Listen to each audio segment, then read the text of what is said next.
Hey everyone, thanks for joining us. My name is Carrie Patel, and I'm the Game Director for Peril on Gorgon, the first expansion to the Outer Worlds. Today we're going to be looking at some pre-release footage for one of our side quests, Love is the Plan is Death. Let's have a chat. All right, inspection time. Look at my eyes for as long as you can without blinking. Starting now. Good. Look up. Now look down. Thank you. Got him from my mother. You're doing swell. Now, name and occupation. Good enough for me. You're cleared to pass. That was a sanity check. If you had changed like the others, it'd be in your eyes. You'd also be drooling, cursing, and making a mess of the place. Welcome to the Sprat Shack. You can head on downstairs. Every day, salvagers and scrappers set out to comb the ruins and make their fortune. The ones who come back, they aren't always the same men or women who left. They change. Never for the better. First, they get real twitchy and paranoid, shouting at folks who aren't there. Then they smell like they soiled themselves, on account of how they soiled themselves. After that, they're gone. Nothing but animals wearing human skin. Seen it happen myself. It's never pretty. Watch yourself out there. So this is the Sprat Shack. Now this looks like a real dive. Hey, I wonder if they got those floorboards that creak when a stranger walks in. Oh, ugh. This place smells like Felix's bird. And as you can see, your companions have plenty to say about this, as well as many of the other discoveries you're going to make on Gorgon. This is a former supply depot that's now become a sublight-run bar and smuggler stopover, and it's also your hub for a number of side quests. Never had bars this nice. Got balconies and everything. Jerome would have loved this place. You don't look like one of the salvagers, no? Don't really seem like the type. You've got the look of someone who's traveled far to get here, and whose journey is far from over. Confidence. The scavengers around here, they're faking it. You're the real deal. I don't know if you're bound for the old ruins, but in case you are, can you look into something? I'd do it myself, but of course, the marauders would eat me alive. Looking for something out there. Been paying Sublight to help me, but they haven't made much progress. It is to me, but apparently it's junk to Sublight. My husband and I worked on Gorgon during the good times. Jerome was on maintenance duty. I cleaned out test tubes till they sparkled. Nowhere good, that's for sure. In his final hours, Gorgon was a war zone. Violence broke out in the labs. The hills were full of marauders. You couldn't take a leisurely stroll without an armed escort. When the order came through to evacuate, non-essential personnel drew a lottery to see who would board the first wave of ships. Jerome won. I lost. As soon as I wasn't looking, Jerome switched our tickets and pushed me to the front of the line. I got to leave. Jerome stayed behind. I never saw him again. That Jerome always chose the right thing, even when it got him killed. This place is greedy. Took my Jerome, and it would have taken me too. I just want one thing back. His old hip flask.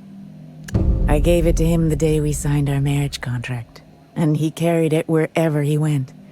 I know it's still here. I appreciate it, stranger.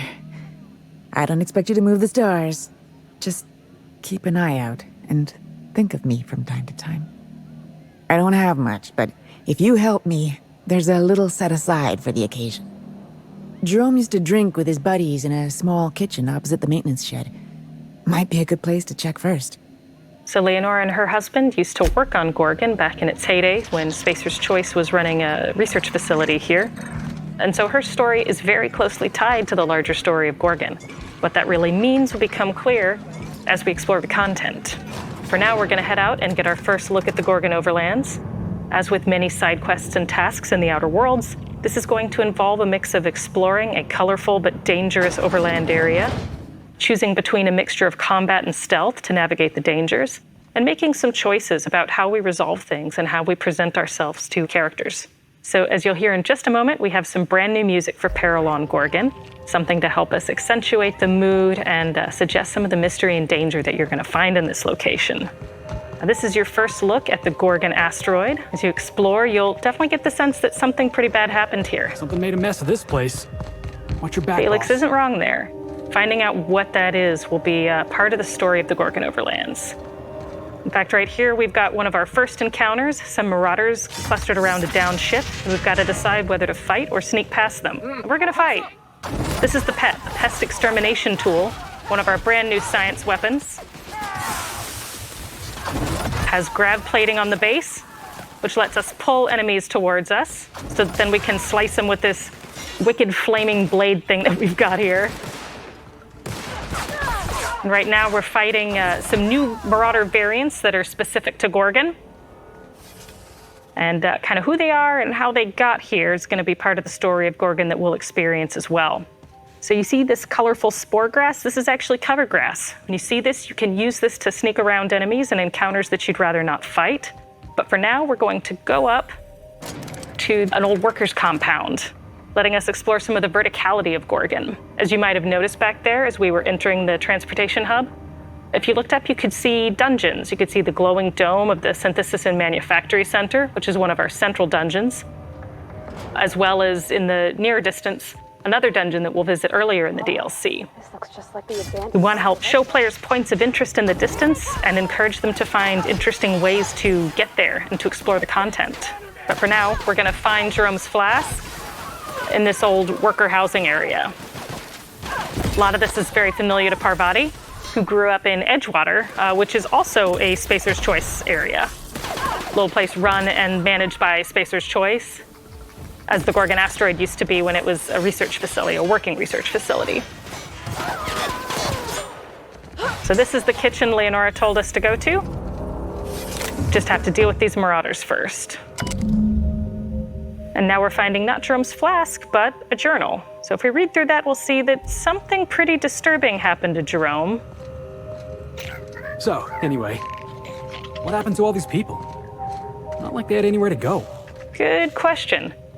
We'll be figuring out what happened to the people on Gorgon, but for now we're going to focus on what happened to Jerome specifically. So to do that, we're going to follow the instructions in his journal to go up and find the apartment where he and Leonora used to live, and hopefully we can get his flask there.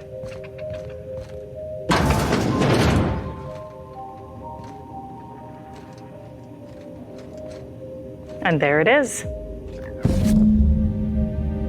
So we can take this back to Leonora to close out the quest. But first, let's take a look at something else pretty cool. So this is going to be our DLC's take on audio logs, which we're calling portable phonographs. You can find them scattered throughout the overlands and the dungeons, and including in this apartment up here. Kind of an analog wax cylinder recorder look. This is my second month on Adrenatime.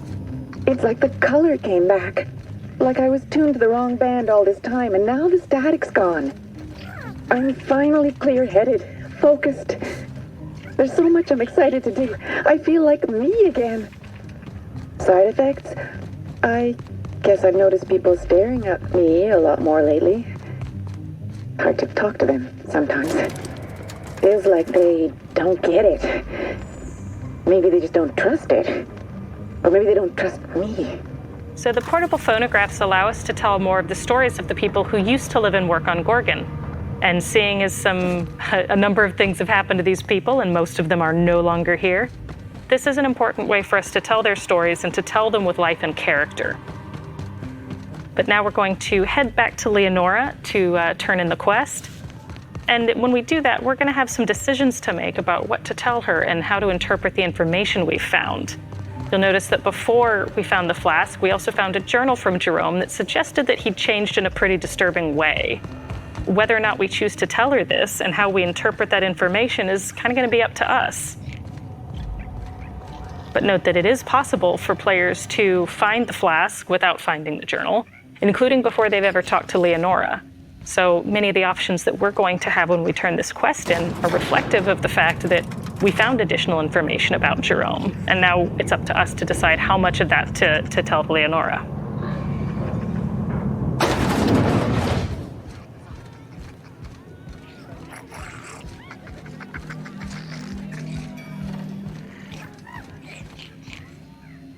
You find anything out there, you let me know. I'm ready to get off this rock. That's it, all right. Law. Still smells like his whiskey, his cigarettes, and that awful cologne he bathed in every morning. Here. I saved up for this, just in case I needed to go out into the ruins myself.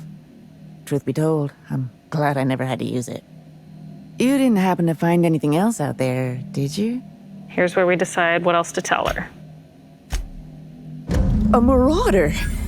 You're telling me he's been alive all this time? Don't tell me that's the end of it. Was there anything else? Do you think one of them was my Jerome? I see. Thank you for telling me. Jerome got me out of Gorgon. I can honor his memory by staying out. Time to hit the dusty trail. Be seeing you, stranger. I don't think that's what you wanted to hear, but I'm glad you were honest. I think you did the right thing, Captain, but I hope she doesn't try to go after him. And that's your first look at Peril on Gorgon. Hope to see you back here on September 9th. Thank you.